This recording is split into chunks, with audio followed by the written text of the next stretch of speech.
A lot of people these days are latching on to minimalism as a way to cope with housing instability and housing insecurity.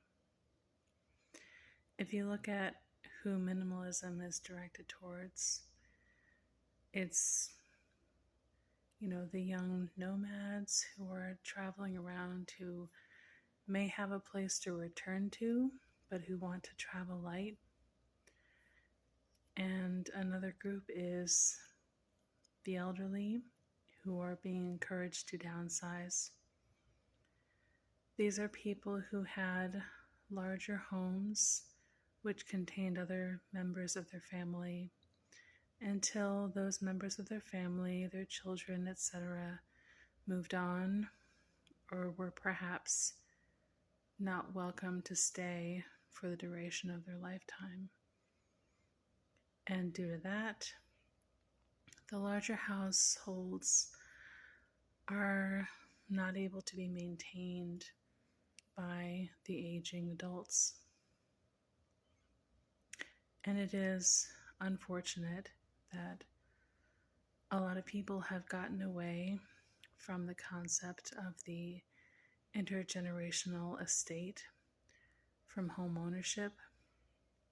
Seniors who do not have their children or extended family living with them are going into retirement homes, which require their signing over their houses and whatever other property in order to gain admission to those retirement homes. Or they are getting into reverse mortgages, which essentially provide them a living allowance in exchange for their homes. So homes are being taken out of the hands of the older generations.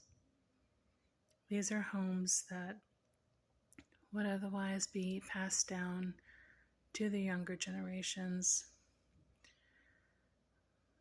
And it is very sad because a lot of people these days cannot afford to buy their own homes.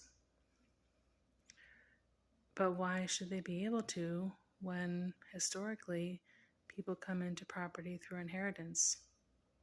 It is a very sad and insidious kind of rhetoric that says that living with your family is pathetic or is only for the poor, when historically the wealthiest people have belonged to the largest family clans, the best run households, the largest estates that have room for extended family, for household help, for long-term guests, short-term guests.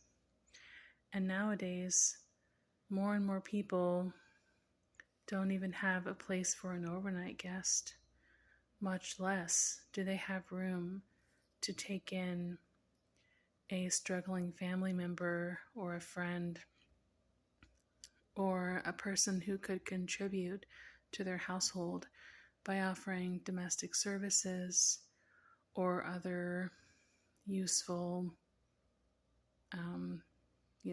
skills that they might have to contribute to the household. Minimalism, having very few possessions, is also a way to make people easy to evict, to make them less attached to where they are.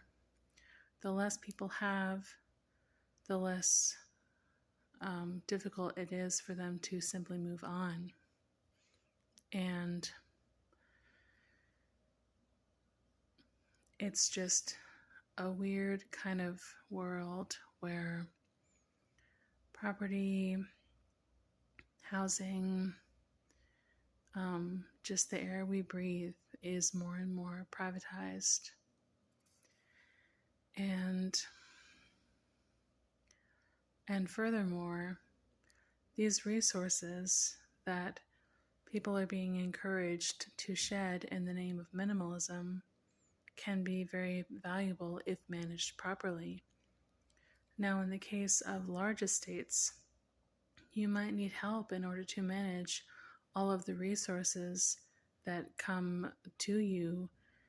And if you don't have that help, or if your space is not large enough to accommodate the resources that are coming to you, you end up discarding them instead of managing them properly, sorting them out, being aware of what you have.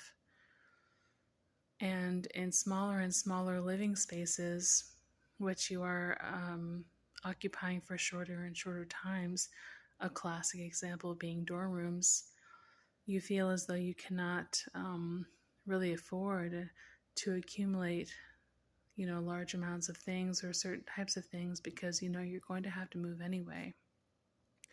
But intergenerational estates, they have the space and the management to be able to know what they have, to keep it in order so that it can be pulled out and used at the proper time.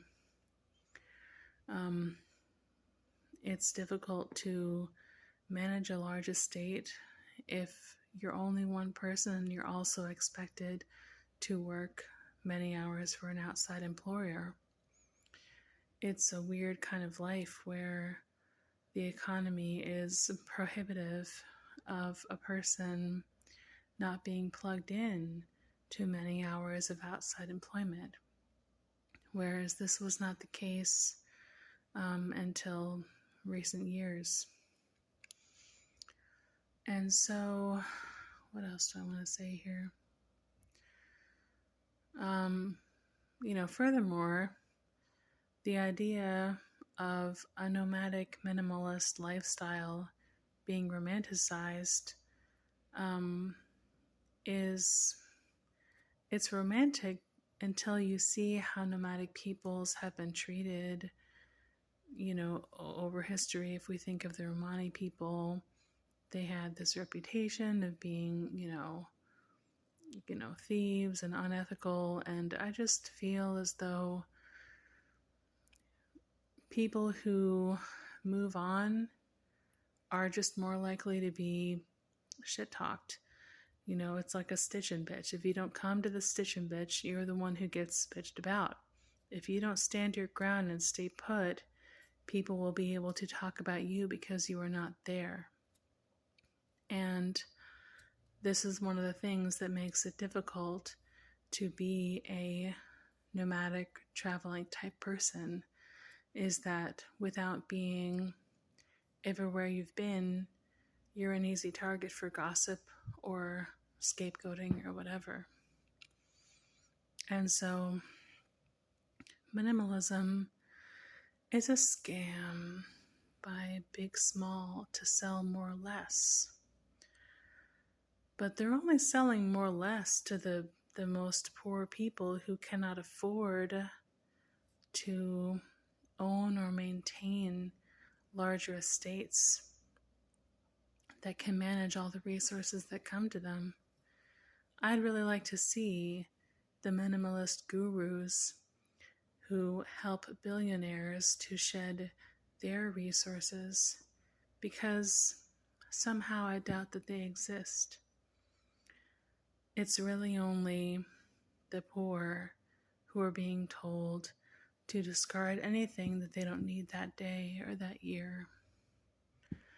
And some people might take up this aesthetic ideal because it makes their spaces seem open. That's fine. Open spaces can be very beautiful and luxurious, but if you do not have a space to store anything besides, then it's really keeping you in poverty. If you do not have a space to take in a loved one, how powerless are you to help those around you? Minimalism is a scam.